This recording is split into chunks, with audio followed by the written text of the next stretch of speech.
Update muna nga tayo sa mundo ng basketball, partikular na sa PBA. At ito nga si Coach Jeffrey Cariaso. Mukhang nahanap na nga raw ang batang version ni Justin Brownlee. Samantalang isa namang sikat na influencer sa Amerika, hindi makapaniwala sa naranasan niya dito sa Pilipinas. Ngunit bago yan, pakipindot naman ang like, subscribe at ang notification bell para updated ka sa lahat ng aking ina-upload. At kung gusto mong magpa-member sa aking channel ay pindutin mo lamang ang join at automatic ka na sa mga shoutout.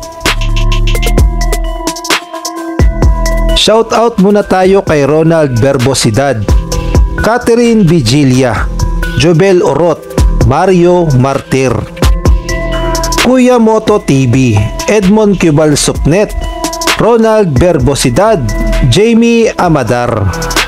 Isang sikat na vlogger at influencer na galing sa Amerika ang nagpunta nga dito sa Pilipinas, at makikita pa nga natin na suot-suot niya pa ang official jersey ng Gilas Pilipinas.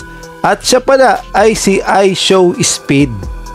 At hindi nga siya makapaniwala sa naranasan niya dito sa Pilipinas, partikular na yung napakainit na pagtanggap sa kanya ng mga Pilipino fans, tapos nakatikim pa siya ng siopaw.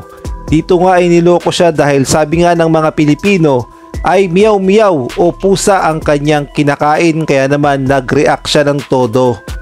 At sinubukan niya ring sumakay ng kalesa, daw ng 3 oras ay nakakuha agad siya ng 100,000 subscribers. Samantalang dumako naman tayo sa PBA. Nahanap na nga raw ni Coach Jeffrey Cariaso ang version na batang Justin Brownlee. At sa katauhan nga ito ng kanilang import na si George King, na alam naman nating lahat na nagpakitang gilas nung una nilang paghaharap sa Barangay Ginebra. At ito nga daw ang masasabi niyang young Justin Brownlee. Samantalang sa naging rematch naman ng Barangay Ginebra at Blackwater Bossing ay nagpakitang gilas ulit itong si George King, at talaga namang pinatunayan niya na kayang-kaya niyang tulungan ang Blackwater Bossing sa kanilang kampanya sa Governor's Cup. Kaya nga lang nung nag 1-on-1 sila ni Justin Brownlee ay hindi siya nakaporma dahil nung akmang titira siya ng 4 points ay nablock siya o nabutata siya ni Justin Brownlee.